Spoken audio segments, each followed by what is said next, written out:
இன்றைய நாளோட துவக்கத்திலேயே வாழை அறுவடை தான். இன்று ஏலத்திற்கு கொண்டு போகிறதுக்காக இந்த பச்சை வாழைத்தார் ஒரு 3 நாள் முன்னாடியே காற்றுனால உடஞ்சி விழுந்துருச்சு. வெட்டாமையே அப்படியே மரத்திலேயே விட்டுருந்தேன், தோகை போட்டு வாடாமல் அப்படியே மூடி வச்சுருந்தேன். இது திரண்ட தாரும் இல்லை, பிஞ்சு தாரும் இல்லை, ஒரு அரைக்காயின்னு சொல்லலாம். அதனால் கொண்டு போய் வச்சோம்னா வியாபாரிகள் ஒரு 100 ரூபாய்க்கு மேலாம் பணம் கொடுப்பாங்க. இன்னொன்று, சோளக்காட்டில் பார்த்திங்கன்னா மயில் ஒரு 4-5 மேய்ச்சிட்டு இருந்தது. அதை போய் முடுக்கி விட்டுட்டு, ஏன்னா காலை நேரம் மற்றும் மாலை நேரம் 2 நேரத்துலேயும் ஆரம்ப கட்டத்தில் முளைப்புகளை கொத்துறதுக்கு மயில் வரும். அப்படி இல்லைனா முயல் கத்திரிச்செரியும், அப்படி இல்லைனா காட்டுப்பண்ணி தண்ணி கட்டின வயலில் உள்ள ஆட்டம் போட்டு போகும். இதெல்லாம் ரொம்ப சகஜமாயிடுச்சு. இப்போது இந்த வாழைத்தாரும் பார்த்திங்கன்னா ஓரளவுக்கு நல்ல திரட்சி வந்துருச்சு, அதாவது 3/4 பதம் வந்துருச்சு. இன்னொன்று, இது நல்ல நிறம் இருக்குது. இதற்கு மேலே விட்டோம் அப்படின்னா, ஏன்னா சுற்றி இருக்கிற மரத்தையும் நம்ம வெட்டிட்டோம், வெட்டார வெளியில் இருக்கிறதுனால கண்டிப்பாக இன்னொரு 10 நாட்களுக்குள்ளேயே திரண்டு வரதுக்குள்ளே இது பச்சையாக மாறிடும். அது வெட்டும் போது இந்த இடைக்கன்று மேலே விழுந்துருச்சு. நல்ல வேலையாக அதுக்கு பெருத்த சேதம் ஒன்றும் இல்லை. அதை தள்ளி விட்டுட்டு இந்த வாழைத்தாரை மட்டும் அப்படியே வெட்டி எடுத்துட்டேன். இதுவும் ஓரளவுக்கு நல்ல நிறம் இருக்குது. நம்ம என்ன தான் சருகு சுற்றினாலும் இந்த வெயில் படுறதுனால ஒரு பக்கங்களில் பச்சை நிறமாக மாறிடுது. இதனால தான் முக்கியமாக விலை குறைக்கிறாங்க. இந்த தார் இன்னும் நல்லா திரண்டு வரல. இதை நான் வீட்டு தேவைக்காக விட்டுறலாம் அப்படின்னு தான் நான் சருகு கூட சுற்றலை. இதுக்கு மட்டும் நம்ம தனியாக ஏணி வச்சு, அதுவும் தனியாக இருக்கிற மரம் ஏறி நின்னோன்னா உடஞ்சிரும். இன்னொன்று, மரத்துலேயே வெடிச்சிருந்தது. இந்த மாதிரி வெடித்த காய்களை நீக்கிட்டு கொண்டு போய் வைக்கணும். அதுவும் இல்லாமல் இது பச்சையாகவே மாறிடுச்சு முழுவதுமாக. வீட்டுக்கு ஏற்கனவே 2 தார்கள் இருக்குது. அதனால் எல்லா தாரையும் வீட்டுக்கு வச்சு தேவையில்லாமல் வீண் பண்ண வேண்டாம் அப்படிங்கிறதுனால அந்த உடஞ்ச காயை மட்டும், அதாவது வெடிச்சிருக்கிற காயை மட்டும் பிச்சு எறிஞ்சிட்டு ஏலத்துக்கு கொண்டு போய் வைக்கலான்னு. ஓரளவுக்கு 5 சீப்பு கிட்ட இருக்குது. நிறைய காய்கள், கிட்டத்தட்ட ஒரு 50 காய்கள் இந்த மாதிரி வெடிச்ச தாரா இருந்தால் இந்த தண்டு. அதே மாதிரி இது வெடிக்க துவங்கிருச்சுங்கிறனால இந்த தண்டை பொழந்து விடணும். இப்படி பொழந்து விடுறதுனால அந்த நீர் போகாமல் மறு போகிற நிலையில் இந்த காய் வெடிக்கிறது வியாபாரிகள் எனக்கு சொன்னது.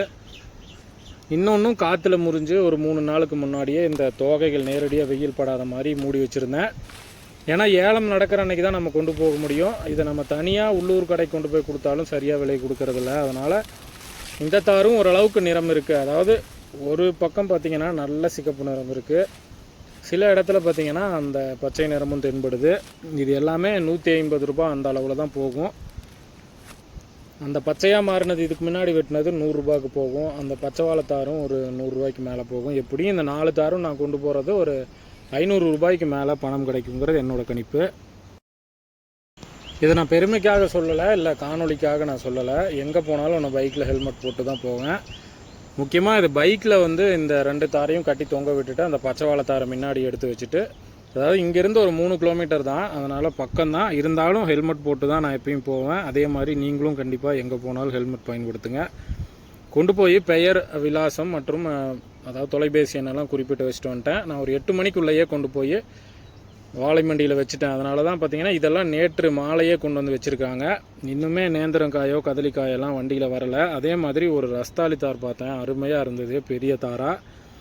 அடுத்து நம்ம வாழை வயலில் உழவு செய்கிறதுக்காக, அதாவது நடுவில் நம்ம ஊனி விட்டுருந்த பருத்தி செடிகளெல்லாம் அப்படியே உழவு செஞ்சு விடுறதுக்காக, அதாவது டில்லர் வச்சு மண் அணைக்கணும். அதுக்கு முன்னாடி நடுவில் இருக்க அந்த களைகள் மற்றும் பருத்தி செடிகள் எல்லாத்தையுமே அப்படியே மினி டிராக்டர் வச்சு, அது மினி டிராக்டரில் மாட்டியிருக்க ரொட்டாவேட்டர் வச்சு உழவு செய்கிறோம். ஏன்னா புதர் மாதிரி பில்லேறிடுச்சு. இதுக்கு மேலே தண்ணீரும் பாய்ச்ச முடியாது. இந்த களைகளும் அதிகமாக சத்துக்களும் தேவையில்லாமல் மண்ணிலிருந்து எடுத்துகிட்டு இருக்கோம். உடனே காட்டுப்பூச்சியும் மூட்டைப்பூச்சி இந்த ரெண்டுமே கூடையே ரொம்ப நேரம் சுற்றிட்டு இருந்தானுங்க. அது முக்கியமாக இந்த மாதிரி மெஷின் ஏதாவது ஓடிச்சுன்னா அது மண் களைஞ்சதுனாவே இங்கே விளையாட ஆரம்பிச்சிருவானுங்க. வாழைக்கன்றுகளெல்லாம் கடந்த மாதத்தில் நல்ல ஊக்கமாக இருந்தது. இப்போ முக்கியமாக உழவு செய்யும் பொழுது அதாவது ஒரு 3 அடி 4 அடி இருக்கும் பொழுதே உழவு செஞ்சிட்டோம் அப்படின்னா வேர்கள் அடிபடாது. இப்போ பார்த்திங்கன்னா உழவு செய்கிற தூரத்துக்கும் மரத்துக்கும் பார்த்திங்கன்னா ஒரு அடிக்குள்ளே தான் இருக்குது. கண்டிப்பாக இதற்கு மேலே மரத்தை வளர விட்டிங்கன்னா வேர் அடிப்படும். அதே மாதிரி நம்ம பருத்தி செடிகளெல்லாம் போட்டு அப்படியே உழவு செஞ்சுருக்கிறனால இந்த பருத்தி காய்கள், குச்சிகள் எல்லாத்தையுமே நம்ம அப்படியே டில்லர் வச்சு மண் அணைக்கும் பொழுது இதுவும் மண்ணுக்கு ஒரு வகையான சத்துக்கள் கொடுக்கும். கண்டிப்பாக அந்த பருத்தி செடியும் வளர்கிறதுக்கு ஒரு சத்து எடுத்துருக்கும் தான், இல்லைன்னு நான் சொல்லலை. கடந்த முறை இதை நான் பின்பற்றினேன், எனக்கு அது ஓரளவுக்கு நல்லதாக பட்டுச்சு. அதனால தான் இந்த முறையும் நம்ம பருத்தி ஊனி விட்டுருந்தோம். அடுத்து இந்த விரால் மீன்களுக்கெல்லாம் கொண்டு போய் தீவனம் போட்டேன். இதில் எனக்கு இன்னுமே 6 மீன் தான் இருக்குது. 7 மீன் இருந்துச்சு, அதில் ஒரு மீனை காணோம். 6 மீன் தான் இருக்குது. மிதவை தீவனத்துக்கே முழுவதுமாக பழகிடுச்சு.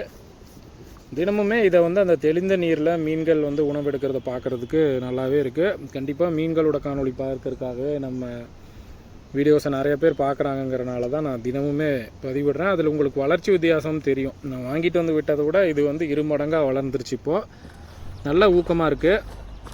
மொத்தமாக 3 மணி நேரம் ஆச்சு இந்த இடத்த, அதாவது 3.25 மணி நேரம். நான் 3 மணி நேரத்துக்கு கணக்குக்கு வந்து 1 ஏக்கர் ஓட்டுறதுக்கு 3 மணி நேரம் ஆச்சு. இன்னும் ஒரு 15 நாள் விட்டோம்னா பருத்தி வெடிக்க ஆரம்பிச்சிடும். ஆனால் ஏற்கனவே தண்டுப்புழுனால நிறைய செடிகள் உடஞ்சிருச்சு. இதுக்கு மேலே வாழை மரங்கள் வெயில் தாங்காது.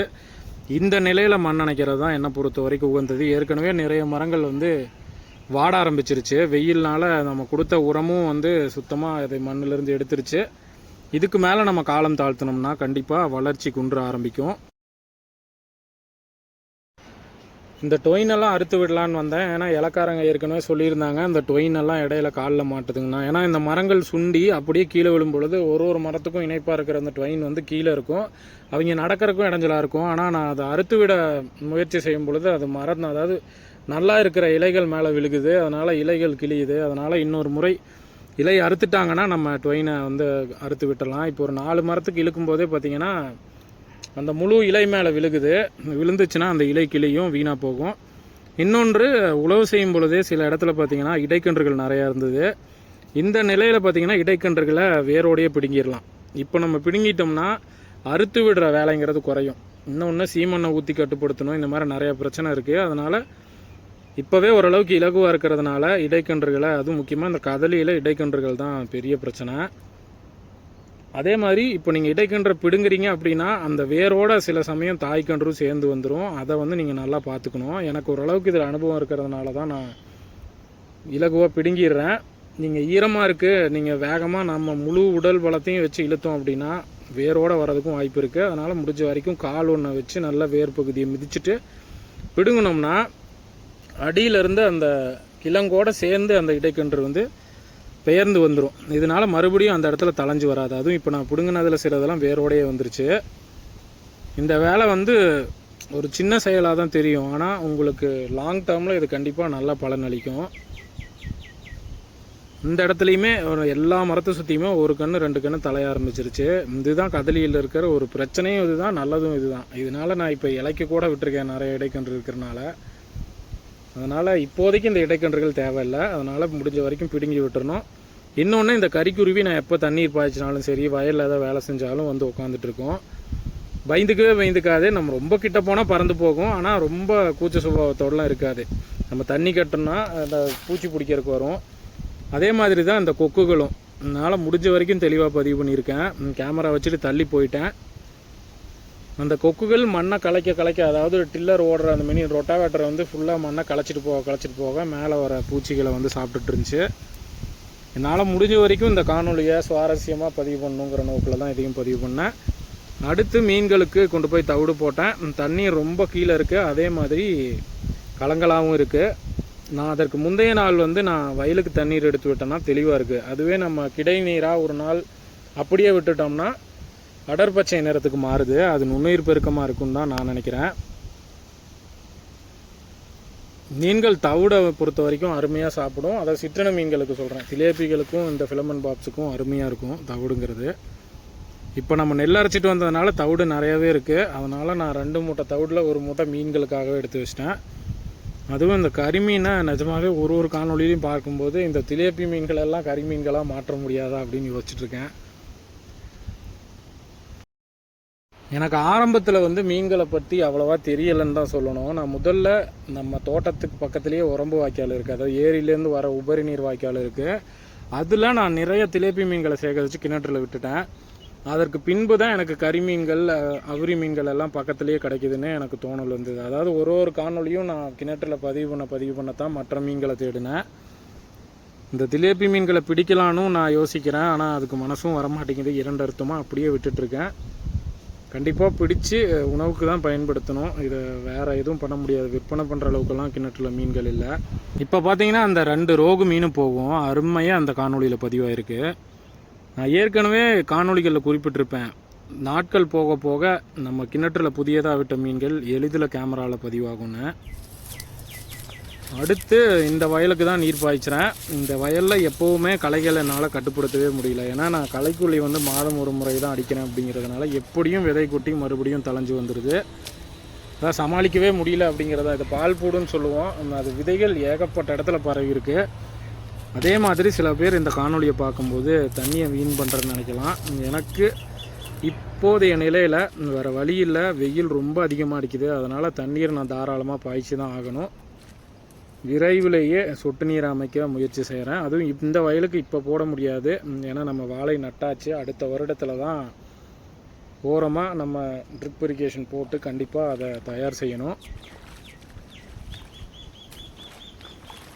ஒரு மடையாக, அதாவது முழுவதுமாக பாஞ்சு முடிக்கிறதுக்கு ஒரு 1/4 மணி நேரம் ஆகும்.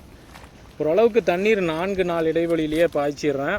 ஏன்னா நம்ம ஒரு 4 நாளுங்கிறது ஒரு 7 நாள் 8 நாள் ஆகுதுன்னா அந்த வளர்ச்சி முழுவதுமாக பாதிக்கப்படுது. மறுபடியும் அந்த முழு வளர்ச்சியை கொண்டு வர்றதுக்கு நம்ம ரொம்ப கஷ்டப்பட வேண்டியதாக இருக்குது. தண்ணி மட்டும் சரியாக 4 நாளைக்கு ஒருக்கா பாய்ச்சி மாதம் ஒரு முறை நீர் கொடுத்தோம்னா அருமையாக வளர்ந்து வரும். இந்த வயலில் நிறைய காய்கறி செடிகள் வந்து பயிரிட்டுருக்கு. நிறையாங்கிறத விட இப்போ தான் படிப்படியாக துவங்கியிருக்கோம். முக்கியமாக இது குழந்தைக்காக தான், பாப்பாக்காக தான் தயார் செஞ்சுருக்கோம்.